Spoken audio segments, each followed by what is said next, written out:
காரியசித்தியும் காயத்ரி சகஸ்ரநாமம் வியாதிகள் நீங்கள் சர்வரோக பிரசமானி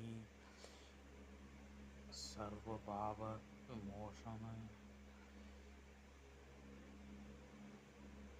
சமதிருஷ்டி சமகுண சர்வகோப்திரி சகாயினி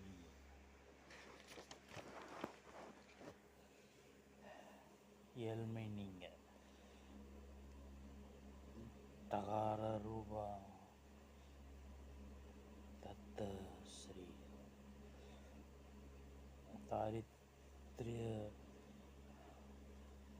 சேகாரிணி தத்தாத்ரேயஸ்ய வரதா தராங்கி தமஸ்வஸ்தலா செல்வம் பெறுக வசுப்ரதா வாசுதேவி வாசுதேவ மகா மனோகரி வாசவார்ஷித வாதஸ்திரீ வாச வாரி விநாசினி மந்திரசித்தியுண்டாக சப்தகோடி மகாமந்திர மாதா சர்வ தாயினி சகுணா சாட்சி சர்வசைத்தன்ய ரூபிணி நினைத்தது யாவும் நிறைவேற சமானா சமாதேவி சமஸ்த சூர சேவிதா சர்வ சம்பத்தி ஜனனி ஷட்குணா சகரேஷ்டதா ஆபரங்கள் செய்கிறார்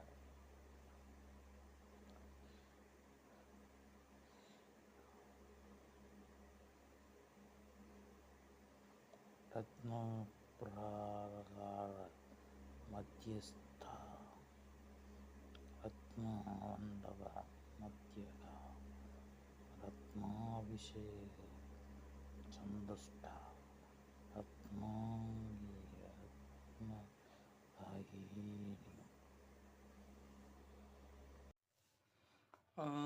வெங்காயத்தை போட்டு வதக்கிட்டு கடுகுன்னு தாளிச்சு வெங்காயத்தை போட்டு வதக்கிட்டு சுண்டல் கருவேப்பிலை தேங்காய் பச்சை மிளகா எல்லாம் போட்டு அப்படியே கொஞ்சம் நேரம் வேக வச்சிங்கன்னா சுண்டல் ரெடி. இதான் சுண்டல் பொரியல். அப்படியே சாப்பிட்டுக்கலாம். அப்படியே சாப்பிட்டுங்க.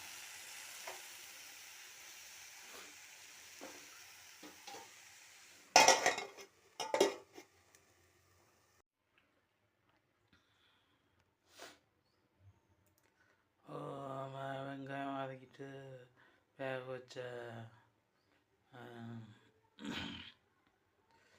காய்கறியை போட்டுட்டு தேங்காய் பச்சை மிளகா அதுக்கப்புறம் மிளகு பொடி அப்புறம்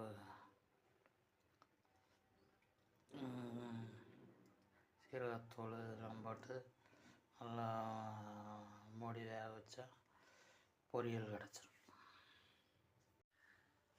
இதான் முட்டைக்கோஸு பீன்ஸு கேரட்டு பொரியல் எல்லாம் சாப்பிடுங்க.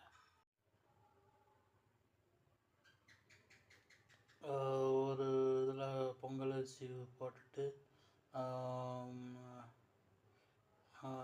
கொஞ்சம் பால் ஊற்றிட்டு அதுக்கப்புறம் 3 டம்ளர் தண்ணி ஊற்றினோங்கன்னா அது வேக வச்சா இது பொங்கல் சோறு வரும். பொங்கல் என்னென்னா பானையில் பால் ஊற்றி அது பொங்கினோன்னா அப்புறம் சோறு சமைப்பாங்க. இது குக்கர்லேயே அப்படியே அதே சாதத்தை தயாரிச்சிடலாம். இதுதான் பொங்கல் சாதம், பால் பொங்கல் சாதம். இதுதான் பால் பொங்கல் சாதம். இப்படி தயிர் ஊற்றி சாப்பிட்டா நல்லா அருமையாக இருக்கும். பொங்கலுக்கு வந்து இதே மாதிரி பால் சாதம் வச்சு அப்படியே சாப்பிட்டிங்கன்னா சூப்பராக இருக்கும். தயிர் ஊற்றி சாப்பிட்டா நல்லாயிருக்கும். ஒரு கடாயில் எண்ணெய் ஊற்றி கடுகு உளுந்தம் பருப்பு அரைச்சிட்டு நிலக்கடலையும் கடலை பருப்பும் போட்டு வதக்கிடுங்க. அதில் எலுமிச்சம்பழம் ஜூஸு, மிளகா எல்லாம் போட்டு போட்டுட்டு அதிலே சோறு போட்டு மஞ்சள் பொடி உப்பு போட்டு நல்லா வேக விட்டிங்கன்னா எலுமிச்சம்பழ சாதம் ரெடி. இதான் வந்து எலுமிச்சம்பழ சாதம். நல்லாயிருக்கும், அதெல்லாம் சாப்பிடுங்க.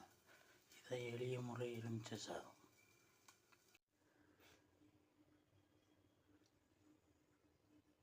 பாவைக்காய் வெட்டிட்டு புளி தண்ணி அதுக்கப்புறம் வெல்லம் போட்டு நல்லா வேக வச்சுருங்க.